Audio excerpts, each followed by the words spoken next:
Hello, everybody, and that's a nice thing to start with because recently we had the PlayStation State of Play, and there was a couple of announcements which are got my eye, and honestly, it got my attention. First of all, I have to say that I'm a huge God of War fan because this game is unbelievably good through the gameplay, through the plot, through the interactions with it. I really like this game. This one of the games that sucked me on into the lore, and I was like, wow. I was like, wow, how can they write something that majestically sensitive and at the same time majestically entertaining in terms of action, in terms of gameplay, but nevertheless, in general, that's the God of War series. I've been playing God of War 1, 2, 3. They also announced that they will do a remake for God of War trilogy again, which is kind of amazing. I would like to see it, how it goes, and I'm not sure how it goes. When I saw this the first time, I thought, maybe they are launching the new God of War in the Egypt, which I already heard the rumors of, but it's non-verified. But nevertheless, enough is enough. Let's talk a little bit about those games that they are already published. And when State of Play was revealed that God of War Sons of Sparta was released.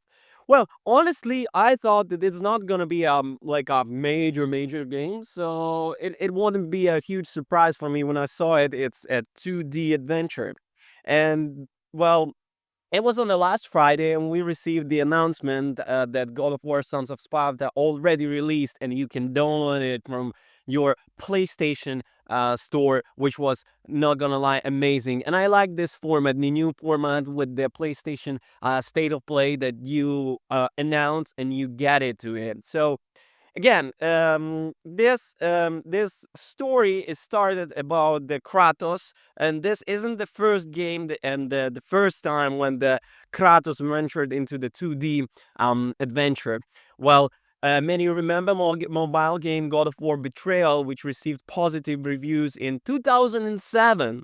However, the twist here is the falls with the Mitroviania general and shows us the younger years of the Spartan and his brother. This game takes place during the Kratos and his brother Damios training in Sparta before they became accomplished warriors in the character's Greek saga. After a comrade disappears near the Laconian forest in Sparta, Kratos and Deimos set out to find him. During this quest, the two brothers will have their sense of honor and duty tested, facing formidable enemies along the way. This game touches the narrative elements from the Greek saga, such as familiar enemies and new ones inspired by this era. It also delves deeper into the relationship between the Kratos and Demios, whose personalities are complete opposites. While Kratos is more measured and focused, Deimos is more impetuous and sometimes reckless. Furthermore, it's possible to learn about the plot throughout the notes and provide information about the region where the story unfolds. As you may already know, Sons of Sparta in a 2D action game with a Metroidvania style approach. Kratos travels throughout the areas teaming with the enemies he must face, acquire abilities to overcome obstacles, solve environmental puzzles that will open new paths, and defeat enormous bosses from the Greek mythology. Basically, the usual stuff for the genre, nothing new. The mobs are varied, ranging from the ancient ruins to lush forests, and I swear any game this genre they are interconnected either by the paths or through portals. Kratos' main weapon is a spear for attack and a shield for defense. We can perform different attacks by combining directors or by pressing various button combinations. There are also some objects in the environments that can be used to damage the enemies. The twist here is that some enemies attack in color coded like a game of rock, paper, and scissors. A red aura attack that can be blocked, a blue aura attack that can be dodged but can be blocked, and a yellow aura attack that must be parried. On the paper, it sounds interesting. However, if you are not skilled and you will just likely try to dodge, Enemies also have a stun bar that can be used to perform the finishing moves, and Kratos features a traditional red or progression system, but in addition, we upgrade our weapons and shields throughout crafting, just like in God of War 2018. Here, each item grants the character new moves and unique abilities. There's also a skill tree that we gradually fill with the aforementioned red orbs. While it has many ideas and the gameplay feels basic throughout, it works for a game of this genre. Well, graphically, the game, well, it's just 2D pixel art aesthetics, and the most noticeable that's the backgrounds. The backgrounds detailed are very good. The character boasts very fluid animations and well executed character designs. While also the soundtrack is a strongly reminiscent of the themes used in the Greek saga, and honestly in the whole franchise. But the most noteworthy aspect in the return of DC Carson, the voice actor behind the Kratos in the first games, who narrates the story after more than a decade's absence. So, what else I should mention about that? Um, oh, about the gameplay. So, you obviously will encounter puzzles and some platforming, but mainly creatures that you must slay equipped with the spear and the shield. You can attack enemies while you melee strikes, for which you push upgrade when the various output. Each enemy you encounter has a different attack pattern that you must read and counter.